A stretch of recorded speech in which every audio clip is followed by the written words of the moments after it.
found his hands. Hasn't found his feet yet, though. Which is surprising because they're so big. So, Grandma, you were talking about your family's place in Brazil. Well, I'm going to finish that quick. The only thing I'm going to say more to that is my mother. Yeah. We lived. This has like, is it footed? Our land, the government road went through, more or less through our land. The upper part was up, and our land went right to the mountain. The mountain was right up, let's see, the mountain's there, and our land was right to it. And it went down this way, and then the road, the government road was down here, and then it went this way, straight down more.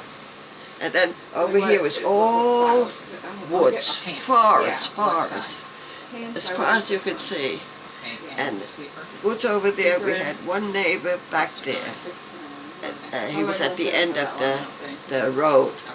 And then we had another neighbor that we used to visit. Sundays was a day of rest. You didn't do anything. It was God's day. And the only thing was they took care of the animals, you know what you had to do, and we would visit the neighbors, take turns visiting. And my father had a zither that he played, and he sang, and they just loved that. And he had, after a while, he had me and my brother Bill dance the shuplatle. So that's how they entertained each other. Once we went there, and all we had like black coffee and maybe a little piece of dry bread, but that's all. But and we took turns like that. I remember that. And then I'm going to tell you, my mother, they all get out early in the morning at the sunrise, worked until it was almost day, nighttime. And she always read, no matter how late and tired she was, she always had her Bible, and she read, even if it was only one sentence, she read to us. And she always said to us, God will take care of us. God will watch over you. He loves us. And always remember that. And we lived there 5 years, and with poisonous snakes, mountain lion, we had nothing. And my father wouldn't shoot. He had a rifle. It was got rusty and everything else. He couldn't shoot. He never wanted to even shoot a bird for food. He wouldn't go hunting with the neighbors. They used to go hunting. He didn't want to kill anything anymore. So we just had to eat what we could.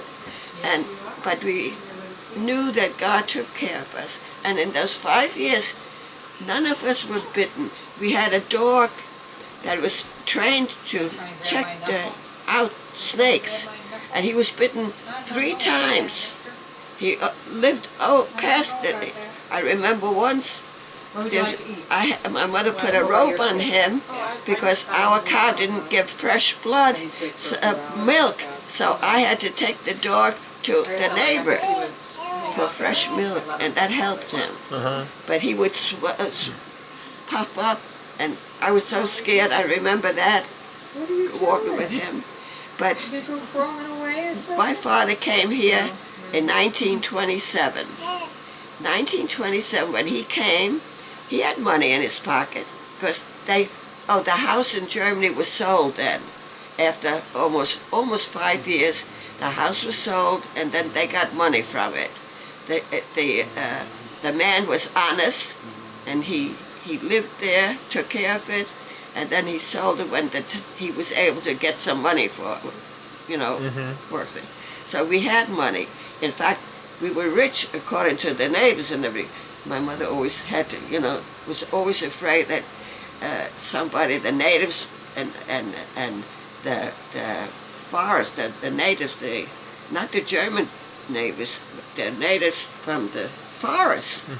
You know, the natives would come, and she was always afraid. But anyway. What about the one neighbor that came and borrowed money? Huh?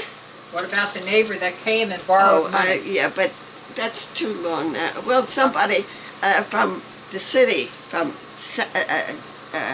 the Santas or something, when they got money, everybody knew right away, you know. Put my hands And around his chest. this man, they were German people. Just. That's He, how big around they it said, is. instead of my mother and father, they left us to pick up the money, and they left my two brothers and myself alone to go to pick up the consul. They had to go to get money, and this man said, "Oh, come and you can stay in our house. Don't go to a hotel. You can go and you know." And my father was so happy to see a man from Germany, you know, and my Landsland, and shook hands, and the wife said that she knew my mother, and she went to the same school in Europe where my mother went. My mother didn't recognize her, didn't know her, but she said she did, and they were very good to them. They had to stay overnight to meet with the counselor and get their money. So then, when they left there, my father always wanted to come here to America. That was his, you know, and he was no farmer. He was a, you know, and anyway, and this man said they wanted to go to America too, and they talked about this and that. So anyway, one day, I remember it was cold and it was winter time, and raining, and in the middle of the night, a wagon came by and stopped, and this man came up, and you know, big brother like brothers, you know, and shook hands, and he said to my father that he needed to go to America. He had to go. Something happened, he had to leave, and he need money. My mother, my father, you know, Landsman, you know, shake your hand. He gave him, I guess, I don't know, probably more than 500 or something like that. I remember the 5 in my mind, but it was a lot of money in those days, and he gave it to him. No, my mother said, write a paper, you know, sign a paper. Oh no, we don't need that. Shake hands, and he's going to send it back to us as soon as he can when he gets to America. Well, he never heard from him. So anyway, and my father he was anxious to get to America anyway, so he left. In 1927, he came here to Manhattan, to Ellis Island, and of course, he got a cab. The cab was there, and he couldn't speak the language, but they could he could make himself understood, and the cab needed a place to live. So the man brought him to East 79th Street, and of course, it was a flat. An apartment. It had like a big kitchen with a tub in there where you do all your bathing and everything else, and a living room and 2 bedrooms. And it was furnished already. Nice. I wish we had that furniture. But anyway, he got that right away. But he's friendly, can make friends with anybody. And he right away got a job with an iron company in Manhattan, a big iron company who was building the stairs in Radio City. And this was in 27, before the big crash, you know. And so he got a good job right away, paying good. He paid his rent and stayed in his apartment, and he wrote my mother to come, drop everything, come on, you know, just like he did in Germany, drop everything. And my mother said, at that time, with the money they had, she could hire people to work the farm and everything, and it was it pained her to leave. But after a year, he didn't come back, and he said they had to come and so on, so she had to leave.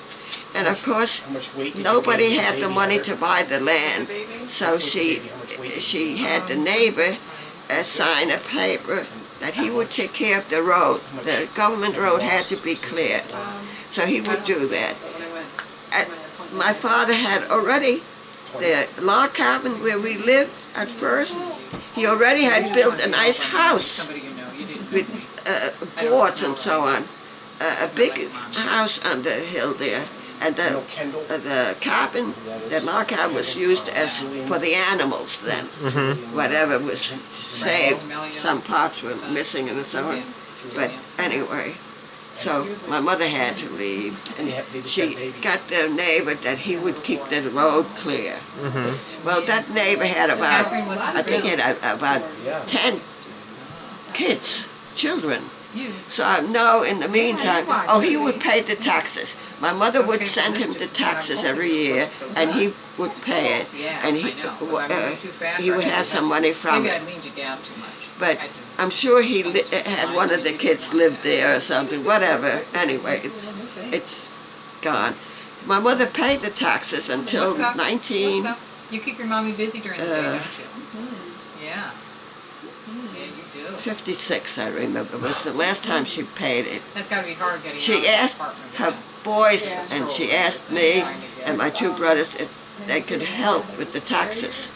Well, we really couldn't, and my two brothers said, "Oh, now forget it, no." So I couldn't do it alone. Pop and I weren't in money. He was kind of broke. So anyway, it was lapsed. Anyway, we came here, and 79th Street happened to be a Polish, Manhattan was divided in countries. What was the boat ride like from Brazil to New York? Huh? What was it like on the boat coming up here? Oh, well, what I experienced was from Santos, we had to go to Rio de Janeiro.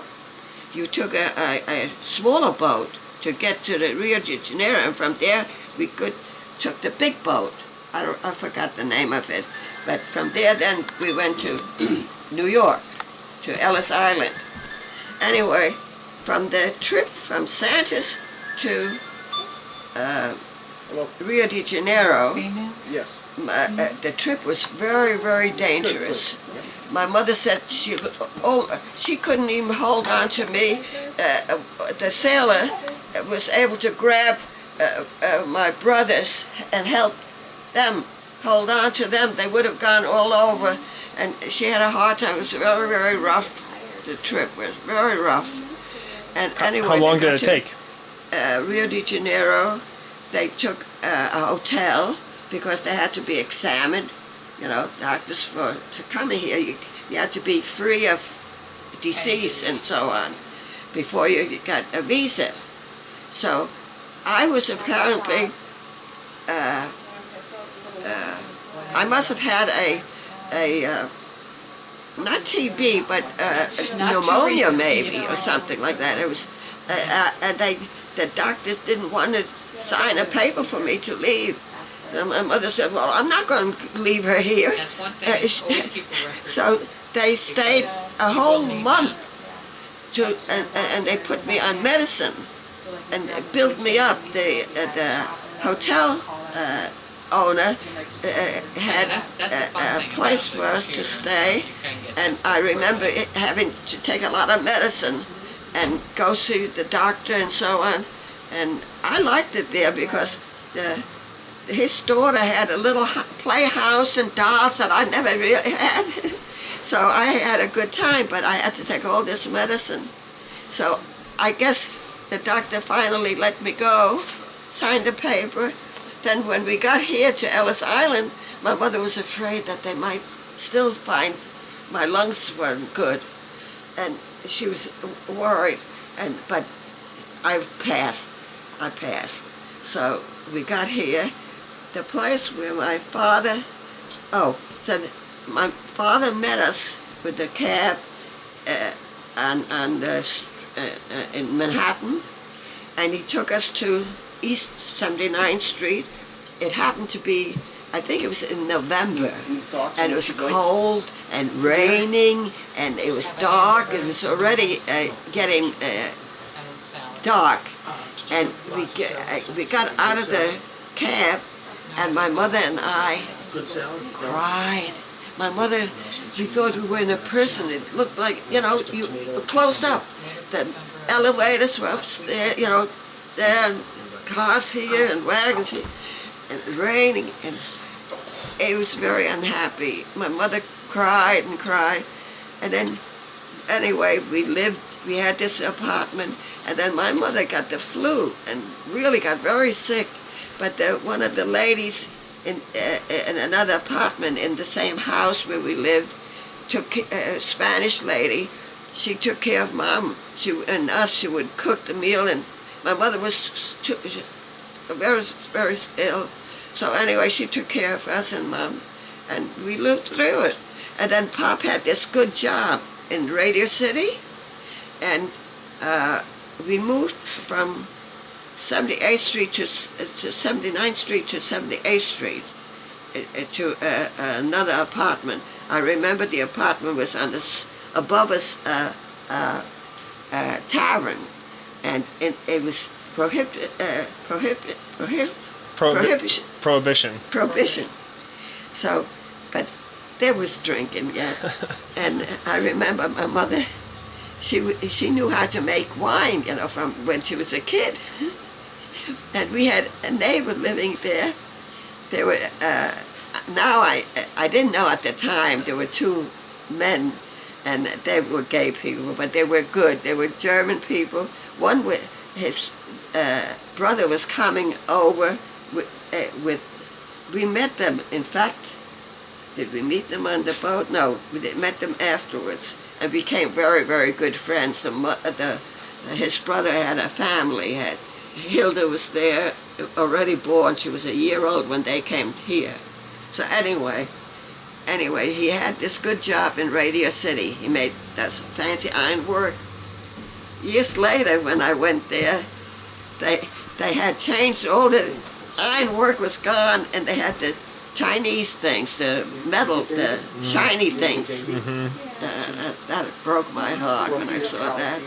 But anyway, in a couple years, the Depression came, and what money my mother brought in went kaput. So anyway, and for school, I had a hard time because I wouldn't listen. When my mother went working in Brazil, she would have the plate, the plate that you have, it's a slate. Slate? The slate, yeah. I wouldn't listen to her. I would never study. When I came, I didn't even know my first name. They always called me my second name, Gertrude. And so I had to learn. They put me in I was a tall girl. I was almost as tall as my brother Bill, and tall and thin. But I didn't know spell my name. I didn't know my first name. I had to learn ABC. I didn't know that.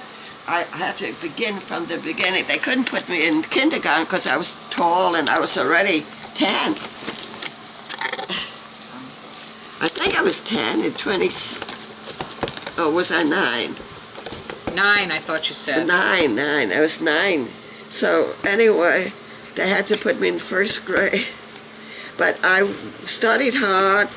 I worked hard, and I went through Sunday school. I went to 3rd grade, and I skipped, and I went to, when we lived in the Bronx, I went to PS 45, which was a junior high school.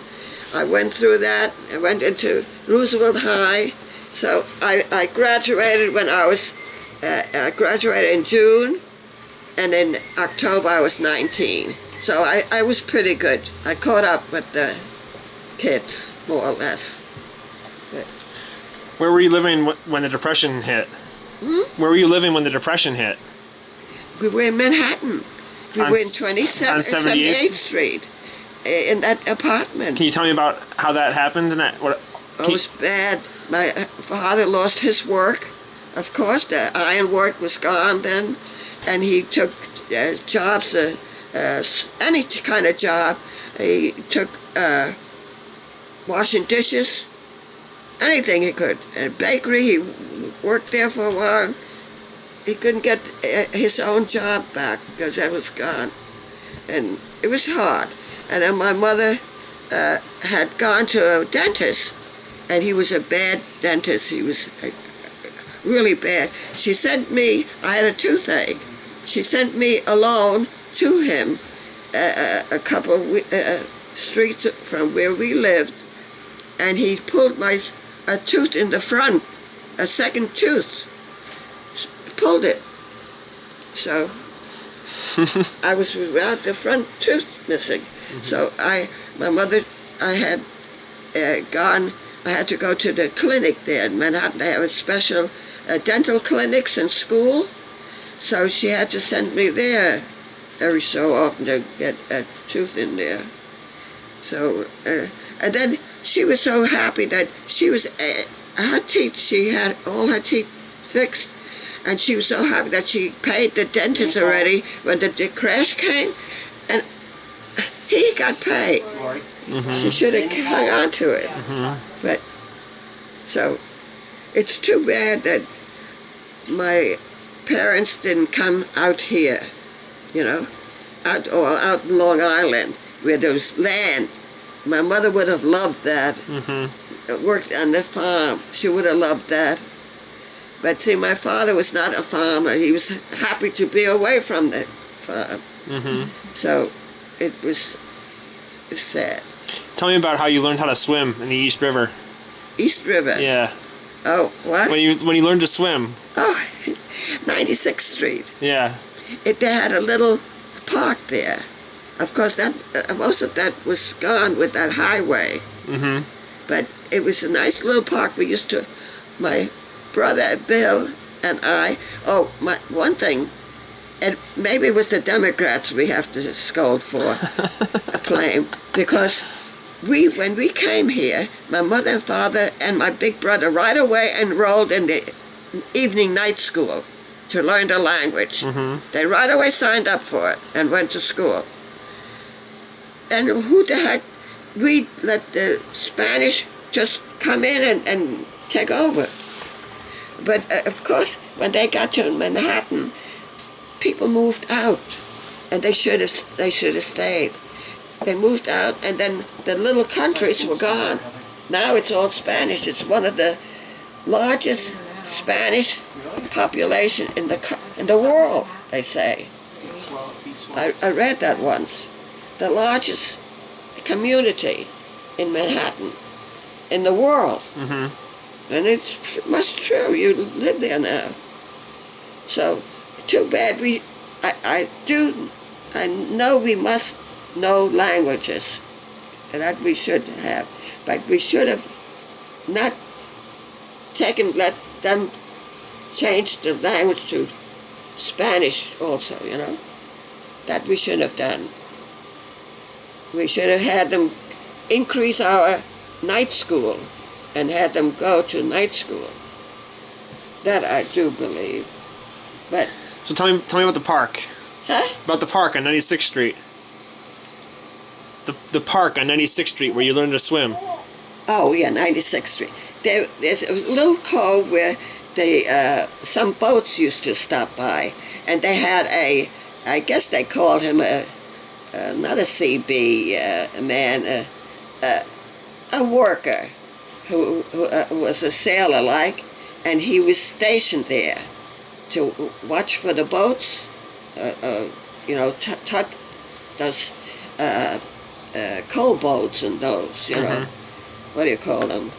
Tugboats. Yeah, tugboats. He was there more or less. He was there to watch over in this cove.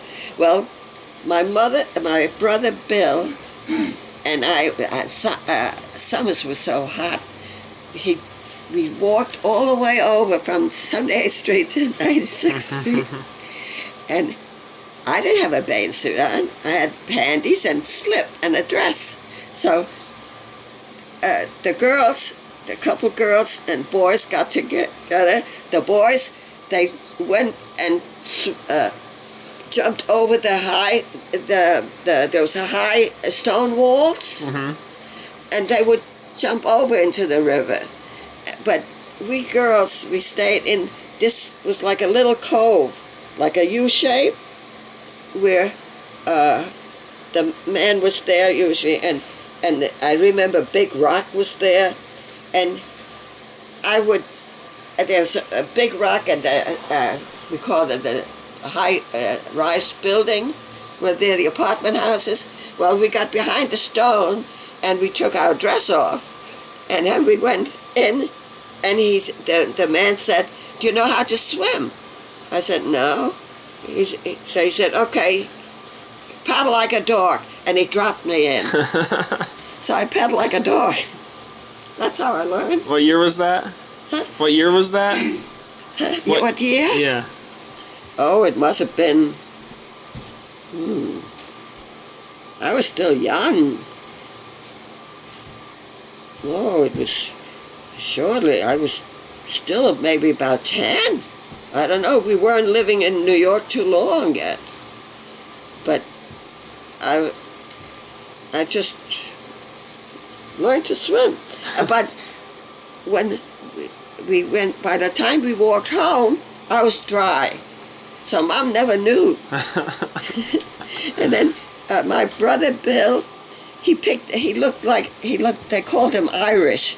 The cops, they all called him Irish because he was light-haired, light brown, and had freckles. Well, my father had freckles too. He was light-skinned and freckled. But he was, I think he has blue eyes, I remember that, but he looked Irish, I guess. So he got right away a delivery job from a grocery man. So he learned the language pretty quick. And my mother, when they got money from Europe, she rented him out, boarded him out to a farmer where there was a school. And he picked up That's in Brazil. yeah, the language a little bit, the alphabet and so on, math, and so he learned a little bit. And my big brother, of course, he had gone to school in Europe already, and my two brothers, so they knew the language better. And my big brother, when he became 12, my mother had to send him to live with a minister way out in, he had to live there for a while to make his confirmation, because that was important, she said. That was important. She said, praying, you can pray and God will hear you no matter where you are. He's there. He's there. He's wherever you want. He's there. So, but confirmation, that had to be done. So he went to school with and lived with the minister for a while. I don't know how long he had to stay, but that was that. And my brother Bill went to school in learning the Portuguese. It wasn't Spanish, it was Portuguese. But I didn't know anything. So, and what else do you remember about living in New York? Huh? What else do you remember that was really big about living in New York? In New York? Yeah. Well, Saturdays, our apartment was above this, it was like the two-family apartment house, little close together like on 2nd Avenue, 1st Avenue. It was between 1st and 2nd Avenue. And she could look out the window, she liked that, the window to our apartment was, so she could look and watch us, because we went roller skating after a while. I got roller skates, and we went around the cars, and I remember whipping around, and she would watch us. She always had watching us. She didn't want to leave me alone. She was always afraid that somebody's going to kidnap me. Yeah.